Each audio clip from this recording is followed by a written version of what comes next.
So good morning everyone. मैं उदित छिबर आप सबका अपने यूट्यूब चैनल पे एक बार फिर से बहुत बहुत स्वागत करता हूं। तो हमने जिस तरह पॉलिटी सीरीज स्टार्ट की हुई है एज पर UPSC point of view syllabus, तो पॉलिटी में हमने पार्ट 1 की बात की थी अब तक, पार्ट 1 एंड पार्ट 2 की। अंडरस्टूड? पार्ट 1 यूनियन एडेड स्टेट्स और पार्ट 2 सिटीजनशिप। तो इसी के अंदर ही जैसे हमने, अगर मैं आपके पार्ट्स भी अगर मैं क्रोनोलॉजी में बात करूं, तो हमने सबसे पहले क्या बात की थी पार्ट 1 में यूनियन की। तो यूनियन अगर आप देखो तो पार्ट 1 में हमने यूनियन बना दी, एक बॉर्डर बना दिया, एक घर बना दिया। उसके बाद हमने किस चीज की बात की? सिटीजनशिप की, मतलब नागरिक बना दिए। अंडरस्टूड? उन नागरिक के बाद अब जो पार्ट 3 है वो किसका? फंडामेंटल राइट्स का। मतलब जब हमने घर बना दिया, ये बना दिया, तो इसके बाद हमने इनके लिए कुछ वो चीजें रख दी, कंडीशन रख दी, रूल बना दिए, बेसिकली इनको कुछ राइट्स दे दिए। अंडरस्टूड? तो ये जो पार्ट 1 2 3 हुआ है, ये भी एक टाइप से क्रोनोलॉजी है। हमारे कॉन्स्टिट्यूशन में जैसे भी दिए कि पहले यूनियन बनाएंगे, then state and fundamental rights. तो आपको याद करने में थोड़ा सिंपल रहा, इस वजह से मैं ये बता रहा था। तो अभी हम लेक्चर की बात करें तो हमारा आज का जो लेक्चर रहेगा पार्ट 3 रहेगा, आर्टिकल 12 to 35, और सब्जेक्ट रहेगा फंडामेंटल राइट्स का। पूरा लेक्चर नहीं हो पाएगा क्योंकि फंडामेंटल राइट्स अपने आप में बहुत बड़ा है और प्री में इससे रिलेटेड क्वेश्चन आते ही आते हैं, तो मैं इसके ऊपर 2 या 3 लेक्चर लूंगा कम से कम। ओके, तो अभी अगर हम इसकी बेसिक की बात करें फंडामेंटल राइट्स की, तो होता क्या है? तो हम सबको पता है कि जो हमने सोर्स की बात की थी, कॉन्स्टिट्यूशन के सोर्स की, जैसे DPSP, fundamental rights, concurrent list, parliament, president, ये सब चीजें हमने कहीं ना कहीं से एक्वायर की हुई हैं। तो जो हमारा इसमें फंडामेंटल राइट्स है वो हमने यूएसए से लिया है। अंडरस्टूड? फंडामेंटल राइट्स आपका आया है यूएसए से, और यूएसए में फंडामेंटल राइट्स को कहा जाता है बिल ऑफ राइट्स। फिलहाल कोई पूछता नहीं है, बट इन केस कोई पूछा तो यूएसए में फंडामेंटल राइट्स को बिल ऑफ राइट्स कहा जाता है, जो हमने ये वहां से ड्राइव किया है। और फंडामेंटल राइट्स का मतलब क्या है? मतलब आप यही कह सकते हैं कि डिस्क्रिमिनेशन, शोषण, अत्याचार, ये कोई आपके ऊपर ना कर सके, इसलिए फंडामेंटल राइट्स हर किसी के बनाए जाते हैं। तो इससे क्या डेफिनेशन बनेगी? गारंटी और प्रोटेक्ट करता है ये कॉन्स्टिट्यूशन ऑफ इंडिया अपने सिटीजन्स को। कॉन्स्टिट्यूशन ऑफ इंडिया के हिसाब से जो इंडिया के सिटीजन्स हैं जिनको फंडामेंटल राइट्स मिले हैं, वो एक गारंटेड और प्रोटेक्टेड फॉर्म है उनकी, कि उनका कोई गलत शोषण या कुछ भी नहीं कर सकता। इसका मैं छोटा सा एग्जांपल दूंगी। आप जैसे फॉर एग्जांपल हम जुडिशरी की बात करते हैं कि कहीं क्रिमिनल होता है, उसको अरेस्ट कर लिया जाता है, पता होता है कि उसने किया है, फिर भी उसे अपने आप को जस्टिफाई करने के लिए एक काउंसिल दिया जाता है, एक वकील दिया जाता है। अंडरस्टूड? जो सुप्रीम कोर्ट, हाई कोर्ट में उसकी तरफ से केस लड़ता है। तो ये कहने का मतलब है कि जब इतना ड्रेडेड क्रिमिनल को भी आपका वकील मिल सकता है अपने आप को प्रूव करने में, तो ये बेसिकली फंडामेंटल राइट्स का एक एग्जांपल है कि आपके साथ अत्याचार नहीं हो सकता, आप अंत तक लड़ सकते हैं। ओके, ये तो तब है जब आप कहीं गिल्टी हैं और फिर भी अपने आप को जस्टिफाई कर रहे हैं। और इन केस आप कुछ भी नहीं है तो आपके साथ कोई अत्याचार नहीं कर सकता, कोई डिस्क्रिमिनेशन नहीं कर सकता कहीं पे भी, चाहे आप स्कूल में है, चाहे आप कॉलेज में है, चाहे आप वर्क प्लेस में है, चाहे आप घर में है, चाहे आप नेबरिंग में है, चाहे इंडिया में कहीं पे भी है। इंडिया में सिंगल सिटीजनशिप की बात होती है और सिंगल सिटीजनशिप में फंडामेंटल राइट्स सबके लिए सेम है। ओके, तो कॉन्स्टिट्यूशन ऑफ इंडिया प्रोटेक्ट करता है सिटीजन्स को in the form of fundamental rights. Okay, तो ये हमें समझ आ गया, ये यूएसए से आया है। डिस्क्रिमिनेशन के बिना बचाता है, लिबर्टी और फ्रीडम को प्रोटेक्ट करता है, जो हमने फर्स्ट में बात प्रियम्बल की बात की थी। इसका अब दूसरी चीज ये है कि आपके ऊपर कोई तानाशाही नहीं कर सकता, कोई रूल नहीं बना सकता, कुछ नहीं कर सकता। जैसे एमएलए हो गए, एमपीज हो गए, ब्यूरोक्रेसी होगी, तो किसी को एक टारगेट करके उसके ऊपर कोई एक्शन नहीं ले सकते। उनके एक्शंस को नल एंड वॉइड करने के लिए आप सुप्रीम कोर्ट या जुडिशरी की सपोर्ट ले सकते हो कि आपके साथ ऐसा हो रहा है। तो वो जो आप जुडिशरी में जाते हो, वो आप उनमें फंडामेंटल राइट्स की बात करते हो कि मेरे यहाँ पे ये वाले फंडामेंटल राइट्स मुझे कॉन्स्टिट्यूशन ने दिए हैं, पर ये मेरे यहाँ पे मेरे साथ दुर्व्यवहार हो रहा है और मेरे ये फंडामेंटल राइट्स यहाँ पे बॉयकॉट हो रहे हैं। इसलिए आप जुडिशरी में, और जितने भी लोग जुडिशरी में जाते हैं वो सभी फंडामेंटल राइट्स के ही लिंक्ड रहते हैं। ओके, अब दूसरी चीज, फंडामेंटल राइट्स जो हमारा कॉन्स्टिट्यूशन बना था, ये बड़ी अच्छी जजमेंट की बात है। कॉन्स्टिट्यूशन जब बना तो उसमें यह बात हुई थी कि कॉन्स्टिट्यूशन के अंदर आप अमेंडमेंट नहीं कर सकते, प्रियम्बल के अंदर अमेंडमेंट नहीं कर सकते। इन केस कुछ भी चीज है आप उसको, अब अमेंडमेंट होती है दैट मींस चेंज होता है। आपने अगर उस चेंज को रोकना है या गलत कहना है या कुछ भी रिवर्स करना है तो आप सुप्रीम कोर्ट में जाते हैं। अंडरस्टूड? तो मेन चीज क्या होगी कि आपके जितने भी कुछ चीजें होती है, जैसे डीपीएसपी हम नेक्स्ट में बात करेंगे पार्ट 4 में। डीपीएसपी होता है directive principles of state policy, कि स्टेट का अपने सिटीजन्स की तरफ क्या रोल रहता है, वो आप कोर्ट में जस्टिफाई नहीं कर सकते, वो सुप्रीम कोर्ट या जुडिशियल रिव्यू के लिए एप्लीकेबल नहीं है। बट फंडामेंटल राइट्स जो है वो जस्टिफाइएबल होते हैं सुप्रीम कोर्ट में या किसी भी कोर्ट में, जुडिशरी में। तभी कहते हैं कि फंडामेंटल राइट्स आपके कहीं पे भी वॉयलेट हो तो आप सुप्रीम कोर्ट या जुडिशरी की सपोर्ट ले सकते हैं। तो ये जस्टिफाइएबल होते हैं in the court of justice. But कई चीजें डीपीएसपी हो गया, फंडामेंटल ड्यूटीज होगी, वो चीजें जो होती हैं वो इतनी कोर्ट में जस्टिफाई नहीं कर सकते आप। बट ये आपका राइट है, अगर कोई आपके साथ दुर्व्यवहार या फंडामेंटल राइट्स कहीं स्टेक में है तो आप सुप्रीम कोर्ट या किसी भी कोर्ट की मदद ले सकते हैं। तो ये बेसिकली फंडामेंटल राइट्स का एक ओवरव्यू रहता है कि कहां से आया और फंडामेंटल राइट्स का क्या मतलब रहता है एक सिटीजन्स के लिए। एक हमने लास्ट वीडियो में सिटीजनशिप की बात की थी, उसमें एक हमने ओसीआईस की बात की थी, ओवरसीज सिटीजन ऑफ इंडिया, वो भी सिमिलरली इंडियन सिटीजन की तरह ही रहते हैं। एक उसमें रहते हैं एनआरआई, नॉन रेजिडेंट इंडियन, और एक उसमें रहते हैं P person of Indian origin, PIO. तो ये तो तीनों बेसिकली सिटीजन्स की बात होगी, तो इनके लिए फंडामेंटल राइट्स कुछ कुछ सेम रहेंगे। सेकंड हमने बात की थी सिटीजन और एलियन की। एलियन मीन जो दूसरी कंट्री से आए हैं, चाहे वो फ्रेंडली हो चाहे एनिमी एलियन हो, उनके लिए फंडामेंटल राइट्स चेंज हो जाते हैं। जो हमारे यहाँ पे फंडामेंटल राइट्स हैं उनके लिए कुछ कुछ चीजें यहाँ पे चेंज हो जाती हैं। वो मैं आपको नेक्स्ट वीडियो में बताऊंगा जब हम इसके बारे में डीप में बात करेंगे कि एलियंस और सिटीजन में कहाँ पे डिफरेंस आ जाता है, कि उनको कोई राइट नहीं मिलता और वो हमें मिलता है। अंडरस्टूड? तो ये हमारा फंडामेंटल राइट्स का एक ओवरव्यू था। तो अभी जब मैं बात करूं तो स्टार्ट में जब हमारे फंडामेंटल राइट्स का कॉन्स्टिट्यूशन में ओरिजिन हुआ, आप ये कह सकते हैं इनकॉर्पोरेट हुए, तो 7 फंडामेंटल राइट्स थे उस टाइम में, 7 फंडामेंटल राइट्स थे। But later on 44th amendment हुई थी आई थिंक 1978 में, 1978 में 47 हुई थी 1976 में। तो 44th अमेंडमेंट में 1978 में राइट टू प्रॉपर्टी एक एक्ट था, फंडामेंटल राइट था राइट टू प्रॉपर्टी, इसको ओमिट कर दिया था फंडामेंटल राइट से। और क्या किया था, इसको पार्ट 12 आर्टिकल 300A में इनकॉर्पोरेट कर दिया था। मतलब अगर मैं यहां पे बात करूं तो पार्ट, ये पहले आपका पार्ट 3 में था और आर्टिकल 31 था ये। यहां पे आप देख सकते हैं 18, 19, 22, 23, 24, 25, 28, 29, 30, 32, तो 31 मिसिंग है। तो जो 31 था वो आर्टिकल राइट टू प्रॉपर्टी था। 44th अमेंडमेंट जैसे ही हुई आपकी तो पार्ट 3 जो था ये यहां से निकल के इसको नया एक पार्ट दे दिया, पार्ट 12। ओके, और आर्टिकल 31 जो था वो एक नया आर्टिकल बन गया 300A। ओके, तो ये कोई आपसे पी में पूछ सकता है क्वेश्चन कि कौन सा फंडामेंटल राइट था जो 44th अमेंडमेंट में ओमिट हुआ था और किस उसमें गया, या फिर आर्टिकल 31 जो था वो कौन से आर्टिकल में आगे जाके इनकॉर्पोरेट हुआ कॉन्स्टिट्यूशन में। तो बेसिकली पार्ट 3 आर्टिकल 31 था, वो पार्ट 12 आर्टिकल 300A में गया with the constitutional amendment act of 44th constitutional amendment act in the year 1978। Understood? तो ये हमारा जैसे ये गया तो जो हमारे 7 फंडामेंटल राइट्स थे वो 6 ही रह गए। अंडरस्टूड?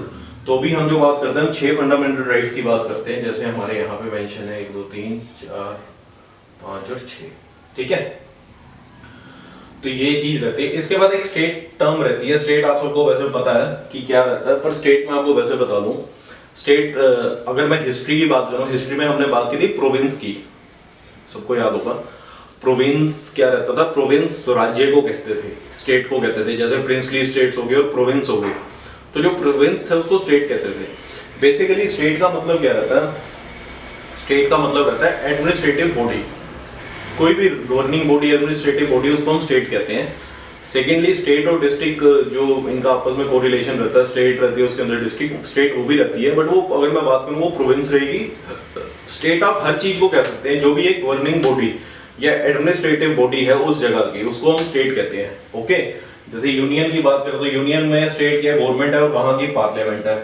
प्रोविंस जो कि स्टेट है उसमें क्या गवर्नमेंट है और असेंबली ऑफ स्टेट है। असेंबली ऑफ स्टेट क्या होती है, हमने फर्स्ट में बात की थी, असेंबली ऑफ स्टेट होती है विधानसभा।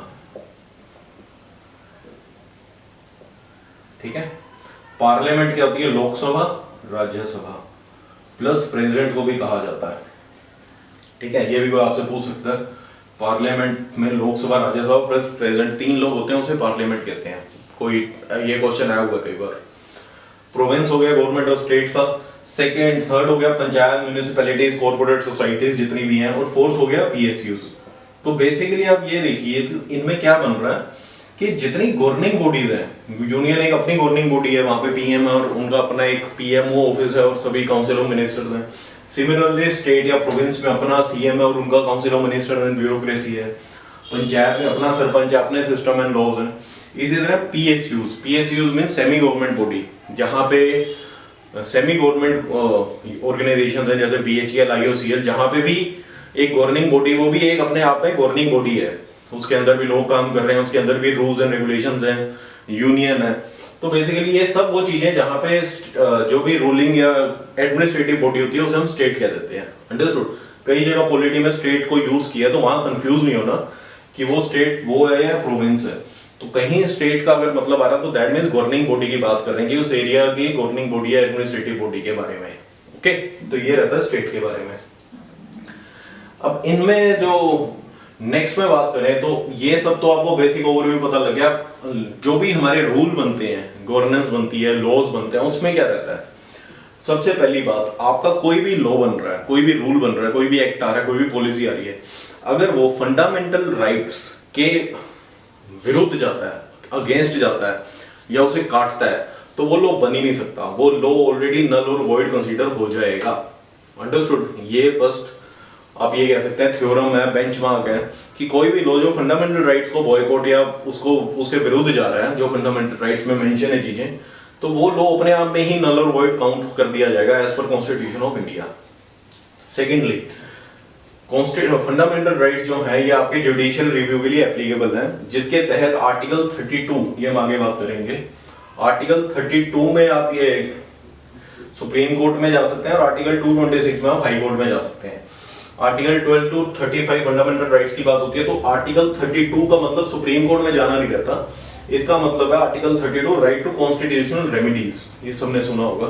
तो इसका मतलब यही है राइट टू कॉन्स्टिट्यूशनल रेमेडीज का, कि रेमेडीज का आप सबको मतलब पता है, दवाई, उपचार, उसका बेसिकली एड, ट्रीटमेंट, रेमेडी। कोई जैसे हम कहते हैं कि घर में पेट दर्द की रेमेडी क्या है, होममेड रेमेडीज फॉर पेट दर्द, तो बेसिकली उसका सोल्यूशन। तो आर्टिकल 32 कहता है right to constitutional remedies, right to constitutional solutions. तो वो क्या रहता है? Judicial review. अगर आपका कोई कुछ गलत हो रहा है तो आप कॉन्स्टिट्यूशनल रेमेडीज के आपका राइट है जाने का। तो इसके तहत आर्टिकल 32 बताता है कि आप सुप्रीम कोर्ट में जा सकते हैं, आर्टिकल 226 बताता है आप हाई कोर्ट में जा सकते हैं for fundamental rights. Understood? Secondly, constitutional amendment is not a law, can't challenge. इसका मतलब कि कॉन्स्टिट्यूशनल अमेंडमेंट जो भी होती है वो कोई रूल या लॉ नहीं है, वो जस्ट एक मेजोरिटी के बेसिस पे डिसीजन लिया जाता है।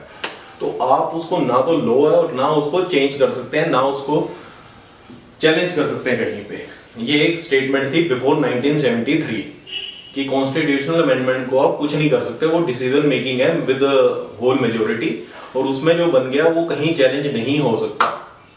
अंडरस्टूड? बट हुआ क्या, केशवानंद भारती केस आया 1973 में। केशवानंद भारती केस के बाद सुप्रीम कोर्ट की एक जजमेंट आई थी कि आप किसी भी चीज को, जो भी चीज, चाहे वो अमेंडमेंट है, चाहे वो रूल है, चाहे वो लॉ है, या आप कोई नई पॉलिसी या कुछ भी ला रहे हैं, वो चीज अगर आपकी फंडामेंटल राइट्स को कहीं ना कहीं काट रही है तो वो आप उसको सुप्रीम कोर्ट में लाके जुडिशियली रिव्यू के लिए एप्लीकेबल रखेंगे, या फिर आपने ये चीज इंश्योर करनी है कि उससे जो बेसिक स्ट्रक्चर है हमारे कॉन्स्टिट्यूशन का, जो बेसिक फाउंडेशन है कॉन्स्टिट्यूशन की, वो खराब ना हो। अंडरस्टूड? पहले तो था कि आप उसको चैलेंज ही नहीं कर सकते कोर्ट में, बट आफ्टर 1973 सुप्रीम कोर्ट ने कहा आप उसको चैलेंज कर रहे हैं अगर वो फंडामेंटल राइट्स के विरुद्ध जा रहा है और कॉन्स्टिट्यूशन के बेसिक फीचर को खराब कर रहा है। अंडरस्टूड? ये सिंपल एक वो है कि केशवानंद भारती केस के बाद जो हम यहाँ पे कहते हैं जुडिशियल रिव्यू के लिए कुछ भी हुआ, वो तब था कि जब आपका कोई भी रूल बेसिक स्ट्रक्चर कॉन्स्टिट्यूशन के अगेंस्ट जा रहा है, जो बेसिक स्ट्रक्चर कॉन्स्टिट्यूशन का प्रोवाइड किया गया है कि आपको ये करना, उसके अगेंस्ट कोई चीज आती है तो आप वो जुडिशियल रिव्यू के लिए एप्लीकेबल रहेगी। ये था 1973 केशवानंद भारती केस के बाद की जजमेंट सुप्रीम कोर्ट की। काफी इंपॉर्टेंट है। मैं यही कहूंगा कि आप लोग जितने भी देख रहे हैं तो केशवानंद भारती केस एक बार जरूर पढ़े इंटरनेट पे, ज्यादा हुआ तो मैं इसके बारे में एक अलग से लेक्चर बना दूंगा। केशवानंद भारती केस जरूर पढ़े, इसकी जजमेंट और सुप्रीम कोर्ट का डिसीजन क्या था वो जरूर पढ़े, आपको काफी बेनिफिशियल रहेगा, प्री और मेंस में जरूर आता है। ओके, तो ये तो होता ओवरव्यू, हमें फंडामेंटल राइट्स का पता लग गया कि कॉन्स्टिट्यूशन के हिसाब से सिटीजन्स के लिए फंडामेंटल राइट्स कितने इंपॉर्टेंट है। अभी बात करें फंडामेंटल राइट्स की, तो जैसे हमने बात की थी 7 से 6 रह गए, जो ये था ये हटा दिया। तो आर्टिकल 14 to 18 कहता है राइट टू इक्वलिटी। अभी बात करते हैं इक्वलिटी मींस आप सबको पता है इक्वल। 19 to 22 कहता है राइट टू फ्रीडम, 23-24 कहता है राइट अगेंस्ट एक्सप्लॉयटेशन, 25 to 28 कहता है right to freedom of religion, 29 to 30 cultural and educational rights, article 32 constitutional remedies, ये हमने बात कर ली थी अभी यहाँ पे सुप्रीम कोर्ट के लिए। मेन चीज आर्टिकल 19 to 22 कहता है right to freedom, article 25 to 28 कहता है right to freedom of religion. Understood? Right to freedom same है। इन केस कोई आपसे पूछता है right to freedom of religion किस आर्टिकल में आता है, तो वो 25 to 28 में आता है, ना कि 19 to 22 में। ये चीज आपने ध्यान रखनी है। राइट टू फ्रीडम है बट रिलीजन के लिए स्पेसिफिकली 25 to 28 बनाया हुआ है कि आदमी कोई भी रिलीजन फॉलो कर सकता है, चेंज कर सकता है, कोई भी उसकी धार्मिक आइडियोलॉजी है तो आप उसको कुछ फोर्स नहीं कर सकते, आपको ये करना पड़ेगा, चाहे वो रहन सहन की बात हो, उसकी पहनावे की बात हो, या कोई भी सिस्टम या रिचुअल्स हो, वो 25 to 28 में आता है। राइट टू फ्रीडम रहता है कि आप कहीं पे भी काम कर सकते हैं, कुछ भी कर सकते हैं, कहीं पे स्पीच दे सकते हैं, कहीं भीड़ इकट्ठी कर सकते हैं, वट तो वो राइट टू फ्रीडम है। बट रिलीजन के लिए स्पेसिफिकली 25 to 28 है। इक्वालिटी मींस जस्टिस कह लो, इकोनॉमिक इक्वालिटी कह लो, सोशल इक्वालिटी कह लो, तो ये पॉलिटिकल इक्वालिटी कह लो कि आप इक्वल हैं। अगर एक अमीर आदमी का केस, फॉर एग्जांपल अगर मैं बाय नाम लूं, तो अगर जैसे मुकेश अंबानी जी, अगर उनका एक केस है सुप्रीम कोर्ट में और कोई सामने कोई लोअर मिडिल क्लास या बिल्कुल ही रोड साइड बेगर है, उन दोनों का अगर कोई केस है, कहीं कुछ फंस गया, तो in the eyes of constitution both are equal. Understood? उन दोनों में जो सही होगा वो सही होगा, जो गलत होगा वो गलत होगा, तो वो इक्वल है, इररिस्पेक्टिव कि वो कितना बड़ा इंडस्ट्रियलिस्ट है, कितना बड़ा क्या है।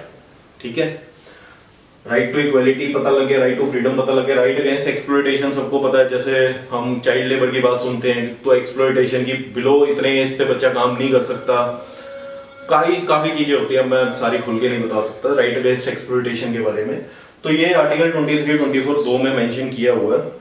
Right to constitutional freedom of religion, constitutional and educational rights हम सब पढ़ते हैं, कल्चरल एंड एजुकेशनल राइट्स। इसमें आप ये देख सकते हैं कि कई रिलीजन अपने हिसाब से एजुकेशन प्रोवाइड करते हैं, जैसे कई रिलीजन्स हैं, और उसके अलावा गवर्नमेंट भी स्कूलों में फर्स्ट टू प्राइमरी की एजुकेशन फ्री प्रोवाइड करती है, तो वो भी बेसिकली आपका एजुकेशनल राइट फंडामेंटल राइट्स में आता है।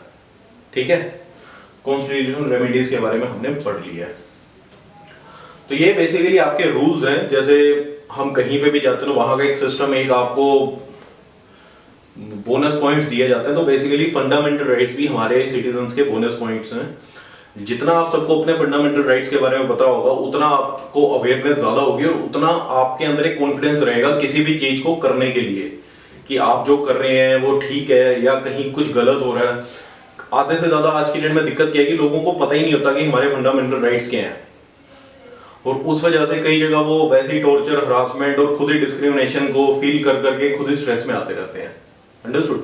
तो बेसिकली ये फंडामेंटल राइट्स का एक लेक्चर था। नेक्स्ट में हम इन सब के अंदर इक्वली अकेले की बात करेंगे। 14, 15, 16, 17, 18 क्या कहता है टिल 32, और किस तरह से इनके ऊपर क्वेश्चन आपसे पूछ सकते हैं यूपीएससी प्री में। अंडरस्टूड? तो ये लेक्चर था, तो मैं यहाँ पे इसको खत्म करता हूँ। नेक्स्ट वीडियो के लिए हम कल या परसों दोबारा मिलेंगे। तो उम्मीद करता हूँ आपको लेक्चर समझ आया होगा। प्लीज वीडियो को लाइक एंड शेयर जरूर कीजिए और चैनल को सब्सक्राइब करना मत भूलिए। थैंक यू एंड जय हिंद।